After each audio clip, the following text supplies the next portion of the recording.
예수 그리스도 제스무드 장추회 1점 유월절 축제는 주님의 공적인 성역 기간에 행하여졌음. 예수의 성역 기간에 특정한 사건이 일어난 날짜는 몇몇 경우를 제외하고는 확실히 정하기 어렵다. 한번 언급되고 나서 되풀이해서 언급되어 있으므로 사건의 순서가 명확하지 않을 때가 종종 있다. 예수께서는 침례 후 곧 유월절 절기에 예루살렘에 계셨으며 그 방문 때 그가 강제로 성전 마당에서 장사꾼을 몰아내고 그들의 물건을 깨끗이 치우셨다는 것을 기억할 것이다. 이것은 공적인 성역을 베푸신 예수의 생애 동안 있었던 첫 번째 유월절로 알려져 있다. 많은 성경 연구가들의 주장대로 요한복음 5장 1절 이 이름을 밝히지 아니하고 언급한 유대인의 명절이 유월절이라면 이 명절은 성전을 깨끗이 치운 사건이 있은 해가 지났음을 나타내는 것이었다. 일반적으로 이 명절은 주님의 성역 기간의 두 번째 유월절로 언급되어 기록되고 있다. 그 후 예수께서 유월절이 가까운 때에 5,000명 요한복음 6장 4절을 먹이셨는데 이 유월절은 세 번째 유월절이 되며 예수의 침례 이래 2년 정도가 지났음을 나타낸다. 다시 말해서 그것은 구세주의 지상생활의 마지막 회의 시작을 가리키는 것임에 틀림없다. 2점 몸을 씻는 의식 그리스도 시대에 유대인의 관습에 따라 행해진 여러 가지 씻는 의식은 율법 선생의 가르침과 장로들의 유전에 따라 행한 것이지 모세의 율법에 따라 행한 것이 아니었음은 일반적으로 인정된 사실이었다. 어떤 특정한 상황에서는 연속해서 씻도록 규정되어 있었다. 이에 관해서는 첫 번째 물, 두 번째 물, 그리고 다른 물에 대한 언급을 찾아볼 수 있는데 두 번째 물은 첫 번째 물을 씻어버리는 데 필요하였으며 첫 번째 물은 부정한 손이 닿음으로써 더럽혀졌고 그래서 그 다음 물로 씻어내야 했다. 때로는 손을 적시거나 담가야 했으며 어떤 때는 물을 부으며 씻어야 했는데 이는 더럽혀진 정도에 따라 손목이나 팔꿈치로 물이 흘러내리게 할 필요가 있었기 때문이었다. 그리고 나서 다시 랍비 샤마이의 제자들이 주장하는 바와 같이 특별한 상황에서는 손가락 끝이나 손가락 마디만을 적셔야 했다.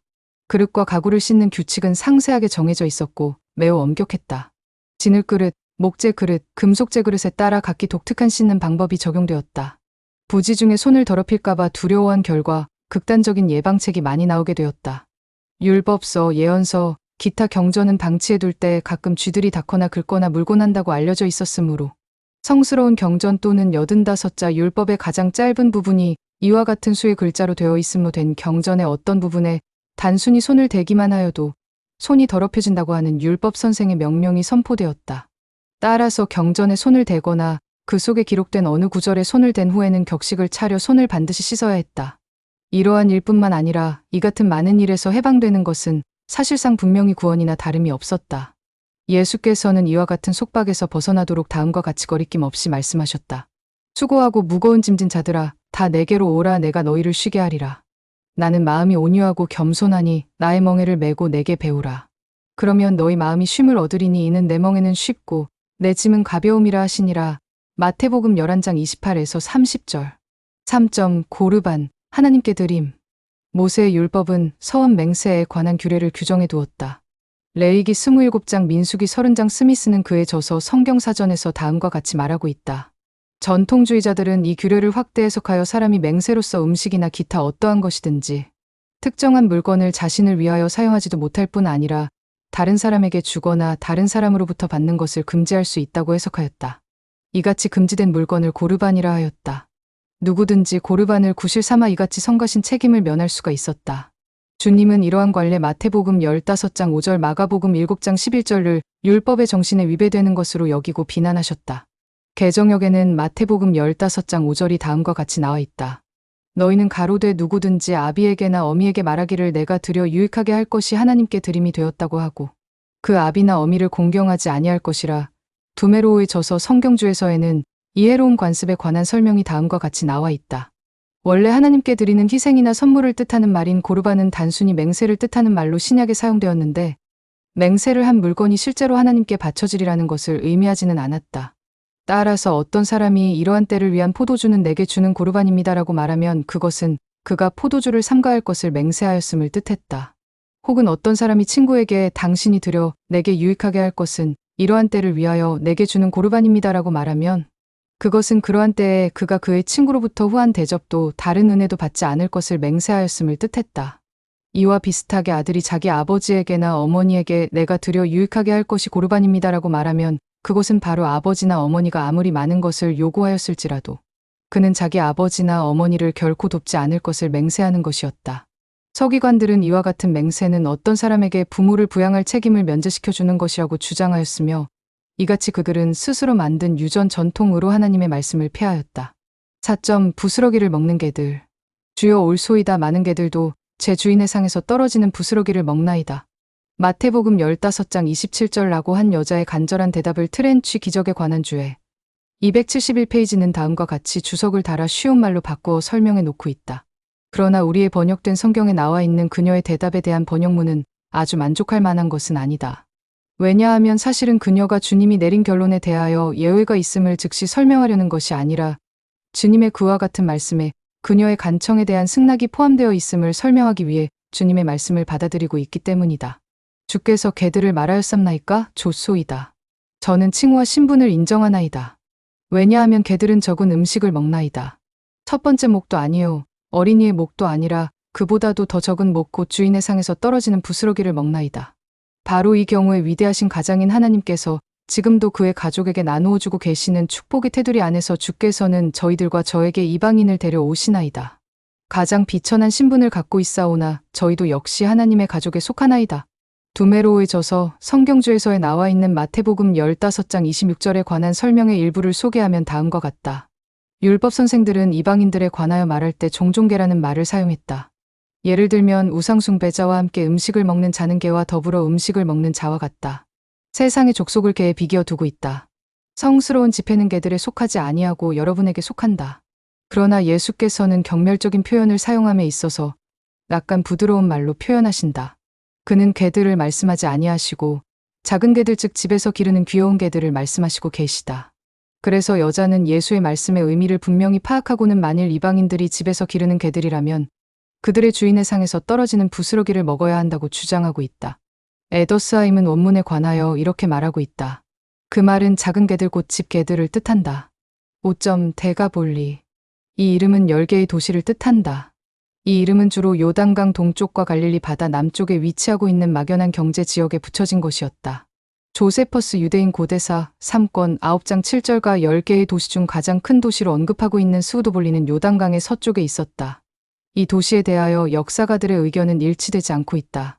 성경상에 언급된 내용 마태복음 4장 25절, 마가복음 5장 20절, 7장 31절은 일정한 지역이 아니라 오히려 지역 전체를 뜻한다. 6. 가이사랴 빌립보 지방. 성경 음정역에 나와 있는 코스라는 말은 독특하게 해안을 암시하기 위해 사용되어 있지 아니하고 경계선, 제한 범위 또는 경계 지방을 암시하기 위해 사용되어 있다. 예를 찾아보려면 다음 성구를 참조한다. 출애굽기 10장 4절, 14절, 19절 여호수아 15장 1절, 4절 사사기 11장 20절 마태복음 2장 16절.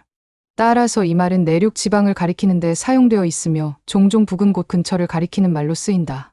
본문에 언급된 바와 같이 요단강의 근원에 있는 헐몬 헤르몬 산 가까이 위치한 고을인 가이사랴 빌립보는 분봉왕 빌립이 확장하고 미화한 곳이었으며 빌립은 로마 황제를 기념하기 위하여 이 고을을 가이사랴로 명명하였다.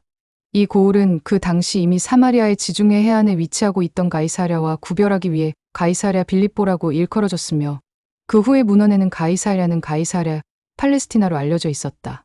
가이사랴 빌립보는 고대의 바알갓 여호수아 11장 17절과 바알 헤르몬 사사기 3장 3절과 동일한 곳으로 생각되고 있다. 그것은 우상을 숭배하던 곳으로 알려졌으며 휘랍의 통치 시대에는 신화에 나오는 판신을 인정하여 그곳을 파니아스피스라 불렀다. 다음 저서의 설명을 참조한다. 조세퍼스의 저서 유대인 고대사 18권 2장 1절. 1. 이 지명은 오늘날 이곳의 아랍어 이름인 바니아스로 존속되고 있다. 7. 시몬 베드로와 계시의 반석.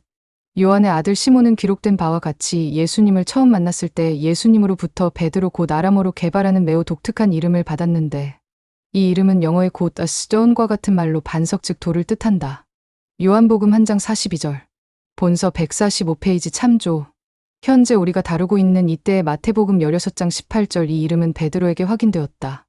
예수께서는 그에게 너는 베드로라고 말씀하시고는 내가 이 반석 위에 내 교회를 세우리니라고 덧붙이셨다. 옛 사도들의 성역 이후에 대베도가 행하여지는 과정에서 로마의 감독은 이른바 베드로의 정통 계승자로서의 최고 권능을 소유하고 있다고 주장했다. 이 잘못된 교리는 베드로가 그리스도 교회가 기초를 두고 있는 반석이라는 뜻으로 세상에서 인정되었다. 여기서 이 모순되고 파렴치한 주장을 상세히 다루기란 불가능하다. 베드로나 다른 인간에게 기초를 두고 있거나 의존하고 있는 교회는 베드로의 교회이거나 다른 인간의 교회이지 예수 그리스도의 교회가 아님을 말하는 것으로 족하다. 데베도 9장 제3리파이 27장 1에서 8절 본서 제40장 참조. 부활하신 그리스도께서 승천하신 후 성역을 관리하는 직분에 대한 책임이 베드로에게 맡겨졌음은 의심할 여지가 없는 사실이다.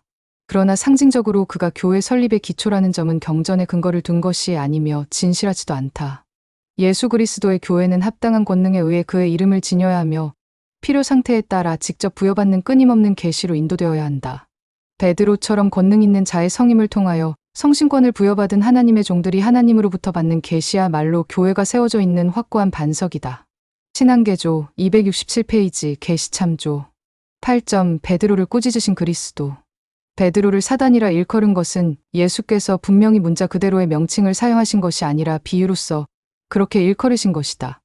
왜냐하면 사탄은 분명히 다른 인격체로서 타락하여 육체를 입지 못한 아침의 아들 7페이지 참조 루시퍼였기 때문이었다.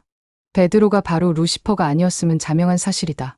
베드로가 예수께 항의하였을 때, 다시 말해서 비난을 하였을 때 과거에 사탄이 그리스도를 유혹하여 행하게 하려 하였던 일을 하도록 실제로 권고하고 있었던 것이다. 즉 그는 사탄이 시험한 것과 마찬가지로 예수를 시험하고 있었다. 베드로를 향하여 사단아 내 뒤로 물러가라고 하신 예수님의 명령은 일부 권위자들이 영어로 다음과 같이 해석하고 있다. Get thee behind me, tempter. 우리말로는 다음과 같다. 시험하는 자야 내 뒤로 물러가라. 사단이라는 말의 히브리어와 히라버. 원어의 내포된 본질적인 의미는 대항자 또는 자신을 다른 사람에게 방해되는 입장에 처하게 하여 다른 사람을 반대하는 자를 뜻하는 것이다. 지노스. Thou art an offense unto me. 너는 나를 넘어지게 하는 자로다. Thou art a stumbling block unto me. 너는 내게 걸림돌이 되는 자로다 라는 말과 비교해 볼 때 추고역을 좀 덜한 것임에 틀림없다고 인정되고 있다. 예수에 의해 베드로 곧 반석이라 불리운 사람은 조심하지 않는 자들이 걸려 넘어지는 길에 놓인 돌에 비유한 것이다. 9점 그리스도께서 다시 오실 때까지 살아남게 될 자들.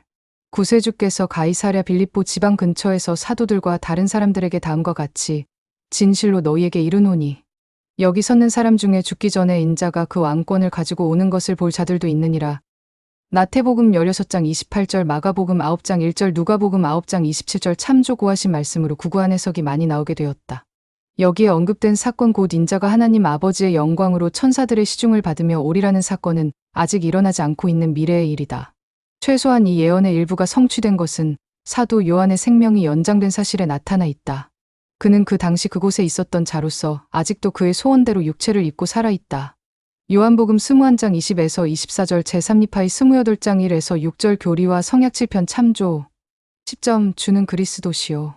베드로가 온 영혼을 다해 예수를 그리스도라 말한 엄숙한 이 고백은 세공관 복음서 저자들이 각기 다른 말로 표현하고 있다. 많은 사람에게 가장 감명 깊은 표현은 하나님의 그리스도시니다라고 표현한 누가의 기록이다.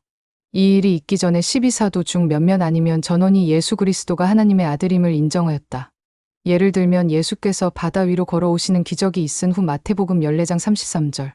그리고 또한 가버나움에서 중대한 설교를 하신 후 요한복음 6장 69절 그들은 그렇게 말하였다. 그러나 너희는 나를 누구라 하느냐라고 질문하신 주님의 말에 답하여 베드로가 존경심으로 가득 찬 태도로 고백한 마음에서 우러나온 말은 그 이전에 주님에 관한 자신의 견해를 표현한 어떤 다른 말보다 더욱 확신에 차 있고 숭고한 고백이라는 점에서 한층 더 중요한 의미를 지니고 있다. 그러나 직접 받은 계시 마태복음 16장 17절을 통하여 얻은 확신이라 할지라도 그 확신에는 구세주의 사명에 관한 광범위한 지식이 포함되어 있지 않았다. 사실상 충만한 이해력과 확신은 주님의 부활 후에 사도들에게 주어졌다. 로마서 1장 4절 참조. 그렇지만 가이사랴 빌립보 지방에서 말한 베드로의 간증은 매우 값진 귀한 은사의 증거가 되고 있다. 구세주께서 성역을 베푸시던 시대에 그의 신성에 대하여 공적으로 선언하는 것은 마치 진주를 돼지 앞에 던지는 것이나 다름이 없었다. 마태복음 7장 6절. 그러므로 주님은 사도들에게 그 당시 자기가 그리스도인 것을 아무에게도 이르지 말라고 명하셨다.